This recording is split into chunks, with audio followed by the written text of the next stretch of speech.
The head of Israel's Air Force vowing to launch tougher retaliatory attacks on the Houthi rebels in Yemen after the terror group continues to launch rocket attacks in Tel Aviv.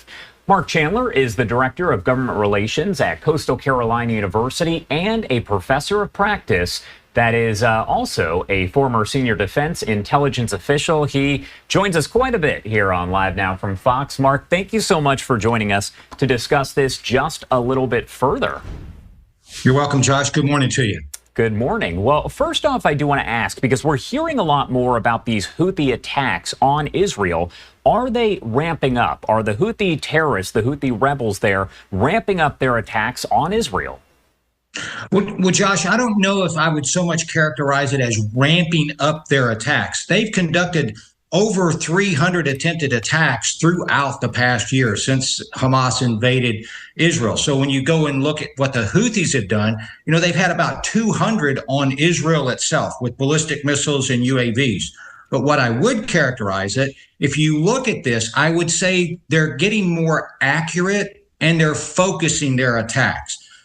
So we had two attacks, Christmas Day, Christmas Eve, on Israel. Last week, we had two attacks. These are ballistic missiles that are actually making it through Israeli defenses. So I think with this focused attack, and maybe they've obtained a little bit more sophisticated missile from Iran. Iran's got thousands and thousands of missiles and one of the better missile inventories in the world. So I think that what they're working on is their ability to focus these attacks and get through those Israeli defenses. As good as the missile defense is in Israel, there are leaks, and it only takes one or two of these missiles to cause damage or kill people. I do have to ask, overall, and you kind of touched on this here, but how does the Houthi arsenal, so to speak, compare to that of Hamas, Hezbollah, but also Israel? Are the Houthis as strong as Israel militarily? Well, first and foremost, no, they are not overall militarily as strong or as sophisticated as Israel. However, I think that's what gives the Houthis a little bit of advantage. When you compare them to the tens of thousands of rockets and missiles that Hezbollah had, for example, and their proximity to Israel, that makes them very dangerous. A lot of airstrikes have to be conducted, and we've seen Israel do that to get to the ceasefire with Hezbollah. Hamas, very unsophisticated, but a lot of close proximity missiles and rockets themselves, but their proximity makes them very dangerous. The Houthis have space advantage. They're at least 1,200 miles away from Israel, but they have, I would say, a varied inventory of Soviet-style equipment, Russian-style equipment, and Iranian-style equipment.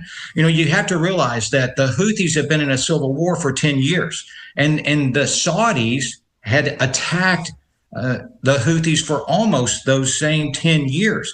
And you still have a Houthi capability to launch missiles throughout the Middle East. So they're not as sophisticated, they're not as good, let's say, as Israel, but I think because they've been resupplied by Iran so well, and they're getting some sophistication and the tyranny of distance, as we say, that gives them that capability to continue these attacks. And the hundreds and thousands of missiles they received during the Saudi war with the Houthis and Saudis from Iran, that inventory still exists. What does, on that same note, Israel ramping up its retaliatory strikes, its counteroffensive there against the Houthis in Yemen, what does that look like? Do we have any idea at this point what it could look like? Well, I can touch on some historic aspects of what has happened, and Israel needs to get serious. And I'm not saying they haven't been serious. They've conducted three very good strikes. The most recent one on the 19th of December, a multi-wave strike. But what you're looking at here is to really stop this Houthi threat, especially with these ballistic missiles, is what we would call a sustained air campaign. That means more than one night, even if it's a multi-wave strike, more than one night of attacks. If I can put this in perspective real quick, back in 1991, I was a young Marine target intel officer, and one of our targets, our most critical target in the war with Iraq, was the Scud missile launchers. They were launching them against our allies. They were launching against all our positions in Saudi Arabia before we conducted the ground invasion. So we, the United States, along with several of our allies, conducted a sustained air campaign for almost 30 days. Number one target, go after the Scud launchers, because if you don't have a launcher, you can't launch the missile. So we had that sustained air campaign. We had aircraft overhead all the time. We have a concerted intelligence collection effort for our number one target. You know how many Scuds we killed? 0. After 30 days of an air campaign. So that shows you the complexity of what Israel is facing. They have to put up intelligence assets. They have to make that timely. They have 1,200 miles to fly. So they have to put together a strike package that includes of updated intelligence, tanker aircraft, and enough bombing aircraft to strike multiple targets almost simultaneous to the intelligence. It's a very complicated, and it has to be sustained effort if the Israelis want to take this out. And the question here, because you have this ceasefire with Hezbollah that appears to still be intact, you have some movement on a potential ceasefire and hostage release deal with Hamas. So is that allowing Israel to focus more resources, more of its military resources there on the Houthis specifically?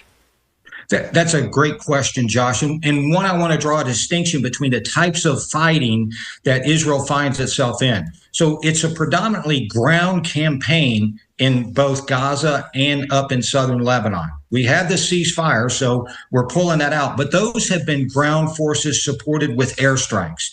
And those airstrikes, they're coming and they're flying just a few minutes to their targets. If we look at what they have to fly to Yemen to strike the Houthis, we're talking hours of flights. We're talking hundreds of miles where they're going to have to fly. It'll spend hours to go to the target, hours to get back, not just a few minutes to take off and conduct strikes like they have been. The intelligence effort is going to be massive that they've got to do to collect in Yemen. However, even though you still have a ceasefire, you have Hezbollah still trying to violate it. So you have to collect and be aware of the threats coming there. You have Hamas, the hostage situation, still trying to get that information. So you've got a lot of challenges on the intelligence apparatus for Israel. This is a significant challenge. So the fighting's a little different.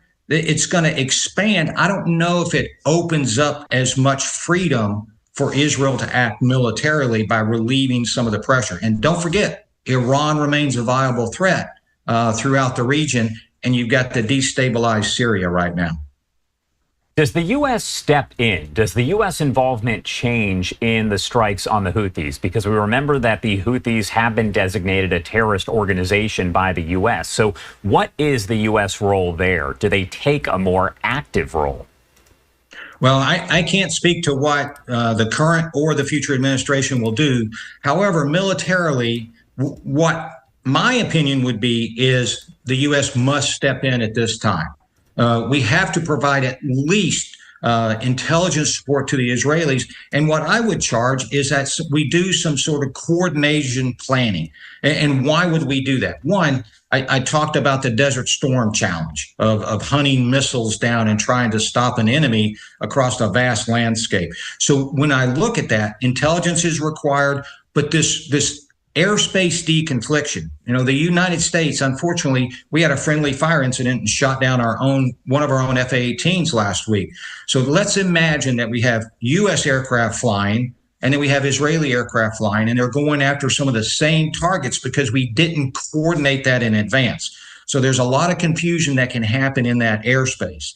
Secondly, we're both attacking and we're both trying to achieve the same objectives, to stop the Houthi attacks and to defeat the Houthis militarily from interfering with world trade.